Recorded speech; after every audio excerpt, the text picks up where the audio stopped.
All right, everyone, welcome back to the Ramp Podcast. Today, I am joined with a spectacular guest. It is Laslie Standlee. Laslie, how are you? I'm doing great. Danny, how are you? I'm doing well as well. It's really nice to have you here. Before we jump into those 5 questions that we ask all our guests on the Ramp Podcast, the audience definitely wants to know, who is Laslie Standlee?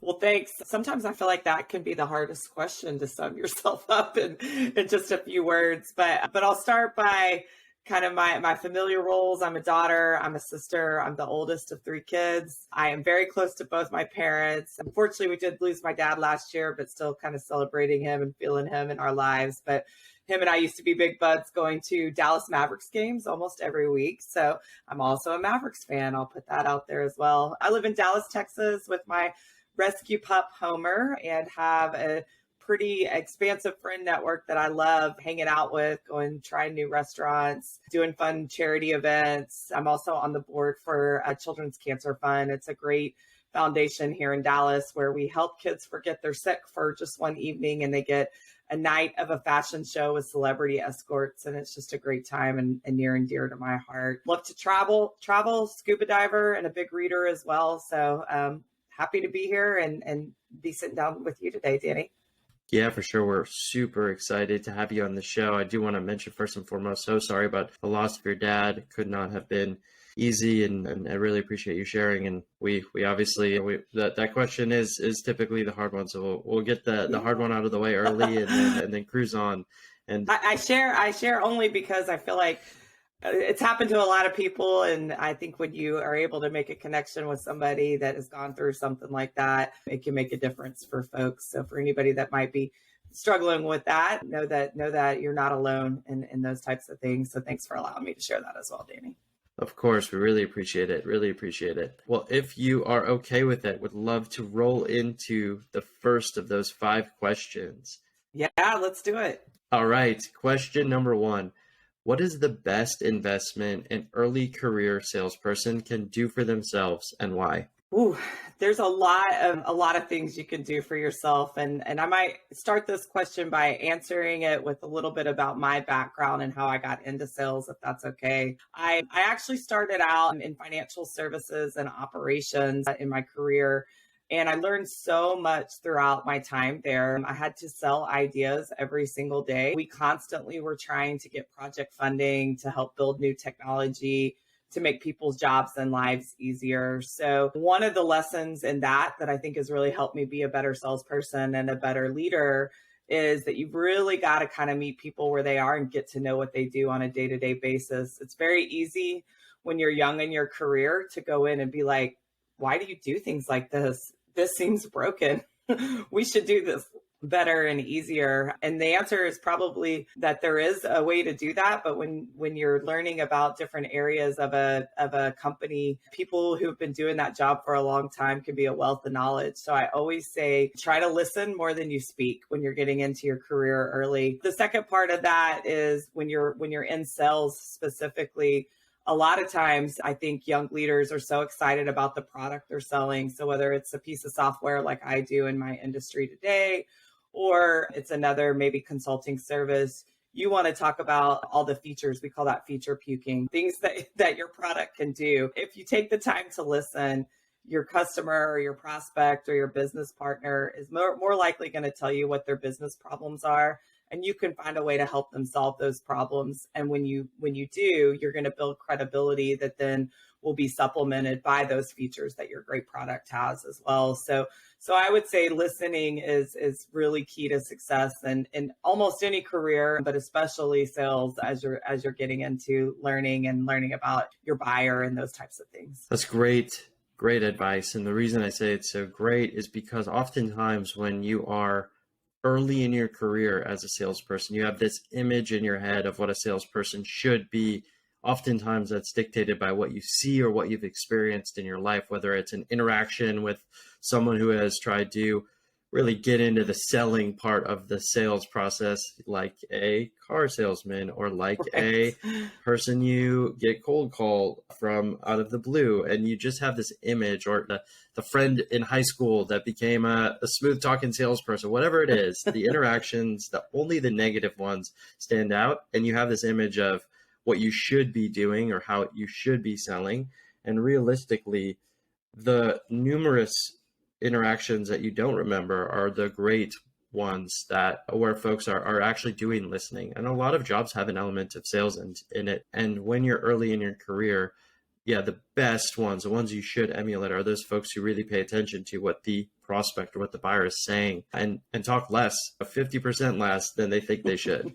You're right, Danny. I think I'll use the example. I think I get an ask on LinkedIn every day, and all of it is to tell me about what they have and not to ask me any kind of question about what I need. And so the ones that have stood out from a LinkedIn perspective, just to give props to you and your team, are those that are really kind of looking for a partnership and how you can work together versus just kind of trying to push a product on me. So thanks for that, and kudos to your team on how you're reaching out and getting great people to come and talk to y'all each day. Yeah, really appreciate the shout out. We are very careful and intentional on LinkedIn. It's so noisy. It's great, right? The platform is great, but it is so noisy these days. And the purpose of the messenger is really to message, not to sell. Like, there's a use case there, and it's not like pitch me your entire life story or pitch me the story of your product. It's really just like make a connection and chat a little bit. You got it. And that's why we're here today. So worked out great. Yep, for sure. Well, cool. Moving on to question number 2. How has your view of sales changed over your career, and why do you think that's happened? Yeah, that's a great question. I would say, I think because of the journey I've had in my career and kind of multiple roles and seeing different parts of the business, it's evolved quite a bit, even from what kind of to build upon what you just said. You always have this impression that sales is there to schmooze and kind of tell you about what they do and get people in and then move on to the next transaction or the next relationship. And really, what I've learned a lot about sales is that it is all about kind of that long-standing relationship coupled with how can I help you solve a problem, make more money, be successful in your role, coach you up, position you to be in a place that you will have greater success. And so I really enjoy that, because throughout my career, my favorite roles have been being a leader and a mentor and a coach. And I've learned that if you are a good and strong salesperson, that's really kind of what you're doing throughout. So whether that's with your customer, your prospect, your buyer, and also with your internal teams, so many sales representatives have to be a quarterback and really understand kind of end to end their own company to be able to make a sell happen. So whether that's working internally with your operations teams, your finance teams, your development teams, your implementing teams, depending on what kind of product you have, you really have to be somebody who can flex and work across a ton of teams. And learning that when I got into sales, what was really exciting to me, because that was always the parts of my jobs that I like the best, is playing that kind of coach and mentor role. So excited to know that and pass that along to those of you that are kind of looking at exploring sales as an option. It's not just about the P&L and the quota and the dinners every night. It's also about learning how to be a leader and how to navigate complex organizations, solve problems, and really help people in their careers.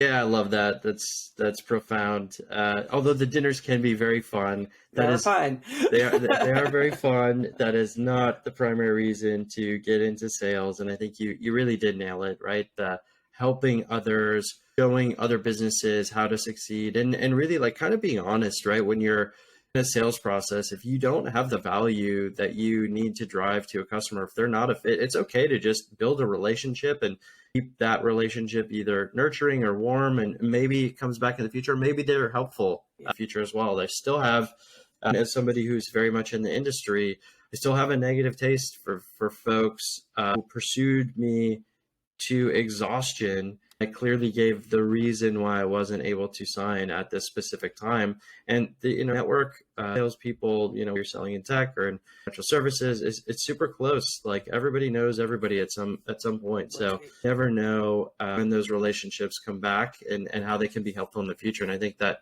you said was a really good guiding lesson. Just be there to help, be there to mentor, be there to guide.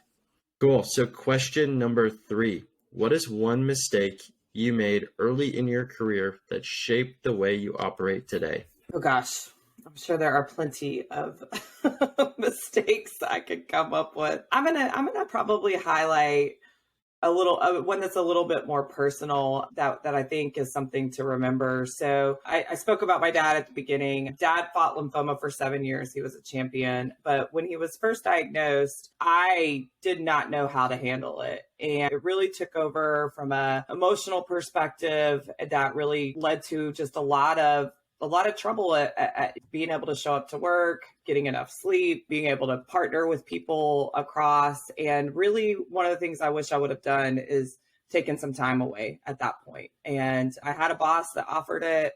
I said no because I wanted the distraction. But in reality, it kind of being too unavailable to others and other people probably was a lot tougher on everybody else than it was for me to just maybe step away and take a little bit of time away. So it hasn't had long-term impacts. I've been able to grow and have a great career, but I would say it's a good thing to hear young in your career, because I think we all get caught up that we have to be everything and do everything, and we forget to take care of ourselves sometimes. And I found myself kind of drifting into a place of not being that approachable, nice, wanting to work with people person and wanting to kind of shut off from others. And that was a hard time for me from a personal perspective and professionally. I had to kind of rebuild my reputation from that time. So I would say if you're ever having through a moment and going through a lot, if a boss offers you to take some time away, take them up on it. That means they care about you and they've got a space for you when you come back, because we will all go through something at some point, and it's a good reminder to take care of yourself. Yeah, this is a really important one, and I really, really do appreciate you sharing and being open with it and honest with it here, because it will be helpful to our audience. And it's important that folks learn this at an early time. Like burnout is real and can come in different shapes and sizes. And I think what I've seen in my time in sales is there are tons of highs, tons of lows. It's a journey, and you certainly need to prioritize yourself first. And if you're feeling a certain way, and I think the general work environment being kind of remote or hybrid today lends itself to actually being able to understand what is really important to you and where to take time. And I'm happy the general sentiment has moved away from this like hustle, grind, make sure you're working yourself to death or you're not doing enough, to no, like you're human, prioritize yourself first, and then you can be exceptional at your job. You're going to be great if you want to be great. So, with that in mind, just do the things necessary so that you can be great. And I think you opened up a really good thread here on just making sure that you have enough space for yourself, because the work is really hard and sales is really hard, and it doesn't end. You start fresh every month, every quarter. It'll be there when you get back, right? I mean, that's the thing that I always remember, and I've told folks as they are at that kind of breaking point. I'm like, hey, even if it's just a day, like go take a breath, hang out with your spouse, or do whatever, sit on the couch and watch 100 episodes of Grey's Anatomy. I don't care, but like, go take the time you need, right? Yep. Whatever that is for you, do it. Cool. Moving on to question number 4. Who has had the greatest impact on your career? And expand if you could.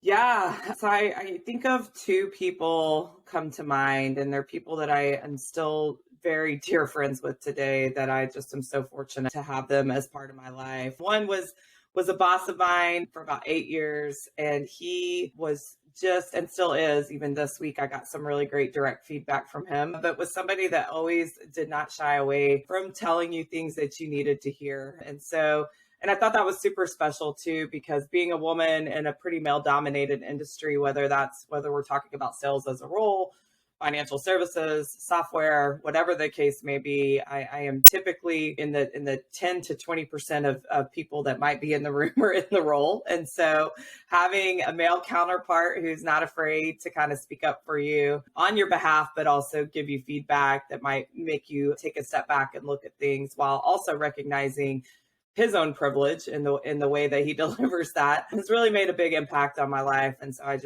thank him a lot for that. We still get a chance to work together on a day-to-day basis. And so it's a privilege, even though we're not at the same company together. So I would say my advice, I guess, to everybody, find a mentor that isn't afraid to tell you things that when you need to improve, but also especially for women, seek out those male relationships who really realize the differences that we both have and how we need to show up. That can really be a very impactful thing. The other person is a woman. Of course, you have to have a strong kind of person who looks and sounds a little bit like you too, to kind of model behavior after her. But she's just somebody that, one, I admire her because now that we've moved on from working together, she's really figured out a way to create a role for herself that is within the construct of a financial institution, a place where it has a stability that you kind of recognize and understand, but she's doing it with environmental sustainability and what she really cares about in saving the world. So I just think that's a really incredible testament that if you can find a place and make a space for yourself in a particular role, doing something that's really impactful and important to you on a personal level is just that great combination. She's also somebody that would put different minds of people together, bring you in and ask for your opinion for very high level executive conversations and just make you part of the team. And I just think those two personalities and the types of mentors are really great people that can have a big impact on your life. They're also people who encourage you to do something different when you're getting stagnant and bored, and are there and have your back if you fall down a little bit as well. So those are the kinds of people that I love having around me and that have made a huge difference. It's really cool. I'm sure they'll love hearing that as well. It sounds like you've been surrounding yourself with great folks. And yeah, I think that's just, you mentioned the people, but I think the advice is true too. Find a mentor, find a coach, find somebody who really challenges you and pushes you to get better and doesn't let you just sit around and holds you accountable to some extent. Yeah. Not that you're obviously in your career path, you've clearly been able to hold yourself accountable for so many things and moved up really, really well. And you wouldn't get there if you weren't accountable to yourself. But it is nice to have that other set of eyes and look, like, I think the best performers, highest performing people at any organization love and crave feedback as well. Those are the ones that constantly seek to improve and get better, even if it's tough to hear. Right. And it's you may not like it at first, yeah. But it sinks in, and especially in the way that they give it to you is important too. I mean, there's always how that kind of plays out, and the people that put you in jobs that you don't even think you could do. So that's the thing that I'm most appreciative of, and that really has a lasting impact too. That's awesome. Well, our last question is coming up. It's the one we've asked all of our guests, all 3 seasons of the Ramp podcast. If you could go back in time, now that you have the benefit of hindsight, what advice would you give yourself as you were entering into your career? Oof. It's hard because I feel like I just started my career and then I look up and it's been 19 years and I can't even believe that. I'm like, oh, my career is in college now. So it's so mature. I would say definitely kind of along that first theme, listen, be hungry, be eager, be excited, be yourself, but also make sure you're listening to people as you're being put into new roles and new experiences. Say yes to the roles that seem like they're a little bit out of your element or your range. So like I said, I for my first 15 years, I was in technology, software deployment, development, process reengineering, operational kind of roles. And I decided to take a sales role when I joined nCino, where I am now. And that was a completely new role for me. Now I had the skill set from learning how to sell internally and doing those things, but I took a leap to try something else. And it has been incredible. 4 years later, I'm now the director of our emerging markets team, getting to build a new completely growth business outside of the US. So it includes crazy things like getting on a plane to Dubai last minute, but hey, it's an exciting journey. Sweet. And one that I took because I said yes, right? And so I would do that. And I say that especially to women because I feel like we collectively, me, myself included, feel like we need to have learned 80 to 90% of what the role is going to entail, or have that experience before we're confident enough to make the jump into the next one. And in reality, you have a lot more than you even realize that you can bring to the table by being yourself and those experiences that you have already accumulated. So those would be the two big things I would tell myself: say yes and listen more. Yeah, it's really, really good advice.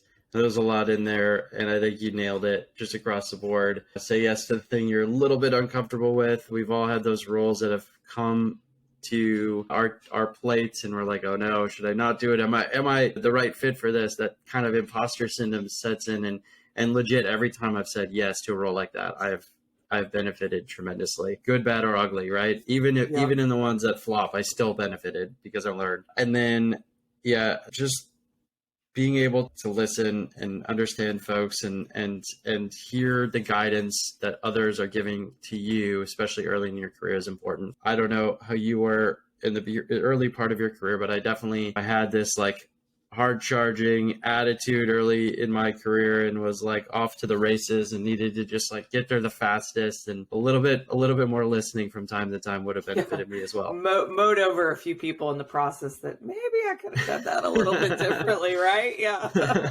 And on another episode, we'll have to hear about that trip to Dubai, Leslie. Yeah. But for this one, this has been really, really great. Where can folks find you? Yeah, I'm on LinkedIn, just under Laslie Standlee. My last name is spelled really uniquely. You'll see that Standlee, but you'll be able to find me pretty easily out there. So please connect with me. Would love to hear what you're going through in your early career, or if you're looking to graduate and have questions about what to expect. Always happy to help and provide an ear. So thanks for that.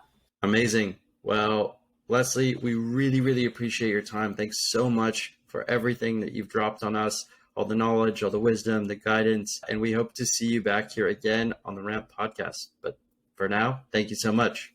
Thanks, Danny. I really enjoyed it.